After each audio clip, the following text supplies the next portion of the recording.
कभी कभी ऐसा लगता है कि बस सब थम जाए, दिमाग शांत हो जाए, दिल का बोझ थोड़ा हल्का हो जाए और ये जो अंदर अंदर घुटन है उसे कोई समझ ले। ऐसे में हम क्या करते हैं? फोन उठाते हैं, कुछ मीठा खाते हैं या किसी से बात करने लगते हैं। कभी देर रात तक जागते हैं, कभी सोचते ही रह जाते हैं। लेकिन क्या कभी सोचा है कि जो चीज़ें हमें राहत देती है वही चीज़ें कहीं ना कहीं धीरे धीरे हमें और अंदर से तो नहीं तोड़ रही। हाँ, शायद आपको लगे अरे ये तो सब करते हैं, लेकिन क्या आप जानते हैं यही छोटी छोटी आदतें हमारे मन, शरीर और रिश्तों को चुपचाप नुकसान पहुंचा रही है और हमें पता भी नहीं चलता। तो आज हम मिलकर जानेंगे उन 7 आम आदतों के बारे में जिन्हें हम अपनाते हैं तनाव से राहत के नाम पर, लेकिन असल में वो बन जाती है तनाव की असली वजह। तो चलिए इस जर्नी पर साथ चलते हैं जहां हम जानेंगे कि क्या है सच्ची राहत और किन आदतों से हमें रहना चाहिए सतर्क। सबसे पहले बात करते हैं उस आदत की जो आप थोड़े से मूड गड़बड़ाने पर, खराब होने या स्ट्रेस में हो तो करते ही हो, लेकिन उसके बिना भी ये आदत आपकी आम आदतों में से एक है। डूम स्क्रॉलिंग, यानी बिना कुछ सोचे समझे सिर्फ मोबाइल चलाते रहना। थोड़ा तनाव हुआ, मूड गड़बड़ाया और हमने उठा लिया फ़ोन, सोशल मीडिया खोला और हम सोचते हैं चलो थोड़ा मन बहलाया जाए। लेकिन क्या वाकई ऐसा होता है? क्या सही में आपके फ़ोन चलाने से आपका दिमाग शांत होता है? स्टडीज़ में इसका जवाब साफ शब्दों में लिखा है, नहीं। दरअसल जैसे ही हम स्क्रीन पर स्क्रॉल करना शुरू करते हैं हम नकारात्मक खबरें पढ़ते हैं, एक्सीडेंट, युद्ध, बीमारी या फिर किसी की सपनों जैसी जिंदगी। अब मन में क्या आता है? मैं इतना परेशान हूँ और ये लोग दुनिया घूम रहे हैं। यही आता है ना मन में, मेरे पास तो कुछ भी सही नहीं चल रहा। बस यहीं से मन का बोझ बढ़ने लगता है। अब सोचिए, कभी आपने खुद भी गौर किया होगा जब हम ज़्यादा स्क्रॉल करते हैं तब और ज़्यादा बेचैनी क्यों होने लगती है? उसका कारण वो स्क्रॉल करना ही होता है। इसलिए कोशिश कीजिए स्क्रीन टाइम कम करने की और मोबाइल की जगह किताब पढ़िए, स्ट्रेचिंग कीजिए, क्योंकि इससे आपका दिमाग असल में शांत होगा। स्ट्रेस में जो चीज़ सबसे कॉमन है वो है ओवर थिंकिंग। ये सही है कि स्ट्रेस में प्रॉब्लम्स होती हैं, लेकिन वो ओवर थिंकिंग ही है जो उस राई जैसी समस्या को पहाड़ जैसा बना सकती है और आपको फंसा देती है एक कभी ना ख़त्म होने वाले लूप में। अब आप खुद ही याद कीजिए, ऐसा कितनी बार हुआ जब आप रात को सोना चाह रहे हो लेकिन सो नहीं पा रहे क्योंकि कोई बात दिमाग में घूमती जा रही है? 1 बार, 2 बार, 100 बार। जैसे बॉस ने आज मीटिंग में ऐसा क्यों कहा, दोस्त ने जवाब क्यों नहीं दिया, अगर मैंने ये ना किया होता तो शायद सब ठीक होता।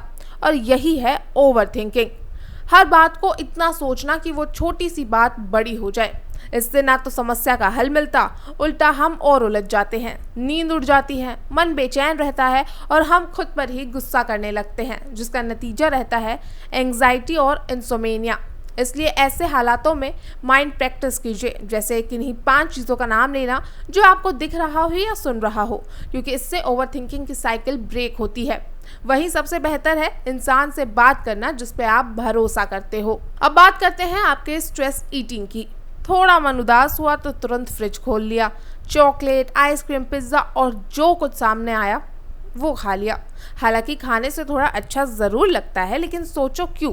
क्योंकि खाने से हमारे दिमाग को कुछ सेकंड्स के लिए फील गुड हार्मोन मिलते हैं, जिससे थोड़ी देर के लिए अच्छा महसूस होता है। लेकिन इसके बाद क्या होता है? थोड़े ही देर बाद पेट भारी लगने लगता है, आलस छा जाता है और मन में गिल्ट की भावना आती है कि मैंने फिर इतना क्यों खा लिया। यही है स्ट्रेस ईटिंग का चक्र। और अगर ये आदत रोज़ बन जाए तो वज़न बढ़ना, डायबिटीज़ और पेट की तकलीफ़ें होना आम बात हो जाती है। इसलिए अगली बार जब भी मन करे बिना भूख के कुछ खाने का तो 2 मिनट रुके, गहरी सांस ले, थोड़ी टहल ले या कोई पसंदीदा गाना सुने। अगर फिर भी भूख लगती है तो हेल्दी स्नैक्स ले, जैसे फल या नट्स। ये छोटे छोटे कदम न केवल आपके दिल को हल्का करेंगे बल्कि स्ट्रेस को भी बेहतर तरीके से मैनेज करने में मदद करेंगे। इसलिए अगली बार खुद सोचिए कि क्या भूख के बिना खाने से दिल हल्का होता है या और बोझ बढ़ता है। अब बताइए कि कभी ऐसा हुआ है कि कोई ज़रूरी काम करना था लेकिन मन ही नहीं किया, या कोई बात कहनी थी लेकिन डर लगा कि सामने वाला क्या सोचेगा, तो हमने सोचा चलो बाद में कर लेंगे, और फिर वही हुआ जो हमेशा होता है, काम टलता गया, बात अधूरी रह गई। लेकिन सच्चाई ये है कि चीज़ें अपने आप ठीक नहीं होती। जो आज छोटा सा काम था वो कल बड़ी परेशानी बनकर सामने आता है, और तब तक हम उसके बारे में इतना सोच चुके होते हैं कि मन बेचैन हो जाता है। कई बार तो टले हुए काम के बारे में सोचते सोचते नींद तक टूट जाती है। मैंने अब तक कॉल क्यों नहीं किया, वो मेल भेजना था भूल ही गया, अब कैसे करूँगा, ये सोचकर हम खुद पर शक करने लगते हैं। आत्मविश्वास धीरे धीरे नीचे गिरने लगता है और हर नया काम एक बोझ जैसा लगने लगता है। अब सोचिए, अगर वही काम उसी वक्त कर लेते तो शायद 2 मिनट लगते, लेकिन दिमाग हल्का हो जाता। तो क्या आज कोई छोटा सा काम, टाला हुआ काम है जिसे अभी कर सकते हैं? एक मैसेज, एक कॉल, एक मेल, शायद इससे ही शुरुआत हो जाए आपके उस स्ट्रेस के कम होने की। चलिए अब एक गंभीर बात पे आते हैं जो स्ट्रेस में हर कोई करता है। स्ट्रेस में आपने अक्सर लोगों को कहते सुना होगा कि स्ट्रेस है तो ड्रिंकिंग कर लो या फिर स्मोक। लेकिन क्या वाकई इससे कोई फायदा होता है? क्योंकि अगली सुबह जब नींद खुलती है तो सिर भारी होता है, मन और ज़्यादा थका हुआ लगता है और अंदर से आवाज़ आती है, मैंने क्यों किया ये। दरअसल स्मोकिंग या ड्रिंकिंग तनाव को कम नहीं करती और ना ही मिटाती है, बस उसे छुपा देती है।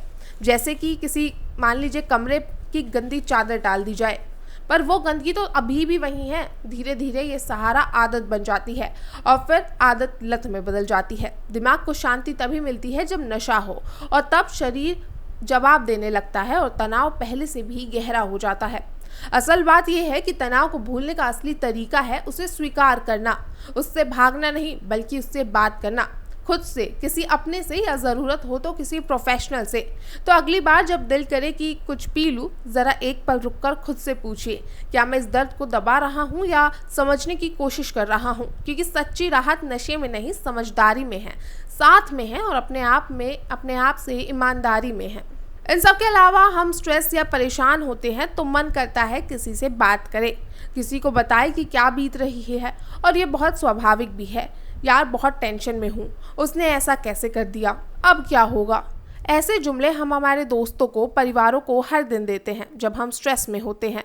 लेकिन क्या आपने कभी सोचा कि इन सारी बातों को मन में रखना, अकेले जूझना नुकसानदेह हो सकता है? लेकिन अगर हम हर बार वही बात, वही दर्द हर किसी से बार बार कहने लगे तो क्या होता है?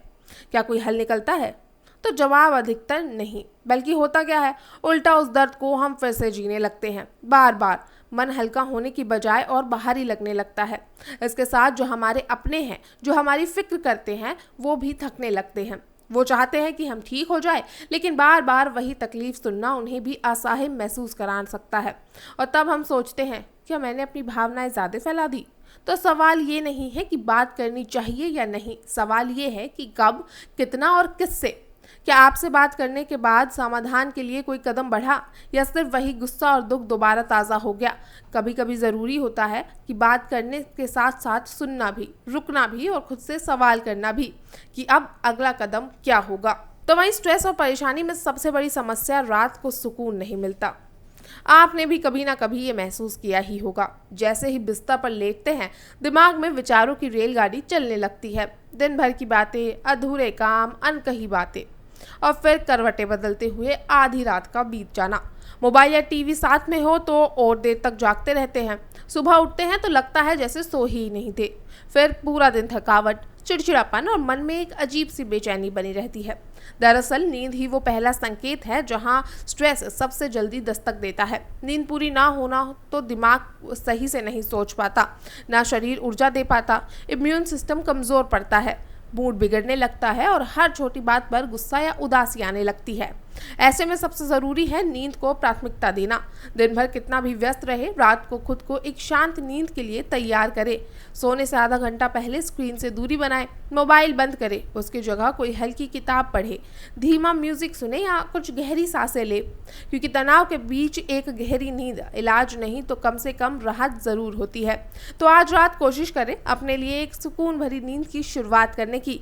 तो बताइए, क्या आप तैयार हैं सोने से पहले खुद के साथ थोड़ा शांत समय बिताने के लिए?